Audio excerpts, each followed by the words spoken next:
আমি আপনাদের কাছে এসেছি আমার শ্বশুরের পক্ষে ধানের শীষের নির্বাচনের প্রচারণায় সামিল হতে।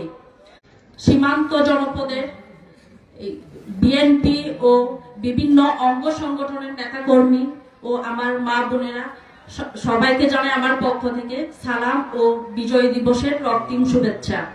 আজ আমি আপনাদের সামনে উপস্থিত হয়েছি অদম্য সাহস ও উদ্দীপনা নিয়ে। তার কারণ আমি আপনাদের জনপদের জনপ্রিয় উপজেলা চেয়ারম্যান জাফর আহমেদের কন্যা এবং উখিয়ার কৃতি সন্তান অ্যাডভোকেট শাহজালাল চৌধুরী ও সাবেক সংসদ আলহাজ শাহজাহান চৌধুরীর পুত্রবধূ। আজ 16 ডিসেম্বর 30 লক্ষ শহীদের তাজা রক্ত, 2 লক্ষ মা বোনের সম্রাজ্ঞে অর্জিত হয়েছে আমাদের এই লাল সবুজের পতাকা। শ্রদ্ধা করা উচিত আজকের এই মহান বিজয় দিবসকে। আমি আপনাদের কাছে এসেছি আপনাদের কন্যা হয়ে। আমি আপনাদের কাছে এসেছি আমার শ্বশুরের পক্ষে ধানের শীষের নির্বাচনের প্রচারণায় সামিল হতে। আপনারা জানেন আমি আপনাদেরই সন্তান।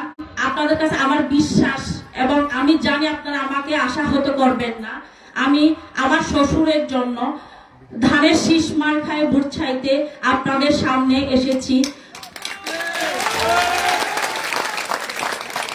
আরেকটা কথা বলি, আমার আব্বু আপনাদেরকে সালাম জানাইছে এবং ধানের শীষের পক্ষে কাজ করার জন্য আপনাদেরকে এটা উপস্থাপন করতে বলেছে। আপনাদের কাছে আমি এবং আমার পরিবার ঋণী, কারণ বিগত 40 বছর আমার আব্বুর রাজনৈতিক ক্যারিয়ারে আপনারা আমার আব্বুর পাশে ছিলেন। সেই মেম্বার থেকে ইউনিয়ন পরিষদ উপজেলা চেয়ারম্যান পর্যন্ত আপনারা আমার আব্বুকে নিয়ে গেছেন, আমার ভাইকে ইউনিয়ন পরিষদের চেয়ারম্যান বানিয়েছেন, আমার চাচাকে মেম্বার বানিয়েছেন। আপনাদের কাছে আমরা আবারও তিনি বক্তব্য রাখছেন। সাবেক সাংসদ শাহজাহান চৌধুরী বিগত 4 বারের এমপি ছিলেন, 4 বার মানে 20 বছর। আমার সিনিয়র অনেকে বলে গেছেন উনার উন্নয়নের কথা বলে শেষ করা যাবে না।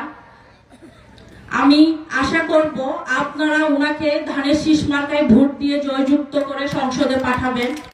আপনাদের যত সব সমস্যা, আপনারা আগে মনে করতেন চেয়ারম্যান আপনাদের ঘরে, এখন আপনারা মনে করবেন যদি শাহজাহান চৌধুরী জয়যুক্ত হয় এমপি আপনাদের ঘরে ঘরে। আপনাদের যত সমস্যা আছে আপনারা আপনাদের পক্ষ হয়ে উনি এমপি হলে আমি আপনাদের পক্ষে আমি নিজে উনার কাছে উপস্থাপন করব, আবেদন করব। আশা করি আপনাদের কোনো সমস্যা থাকার কথা না।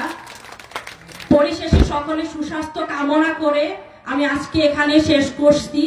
বাংলাদেশ জিন্দাবাদ, ধানের শীষ জিন্দাবাদ।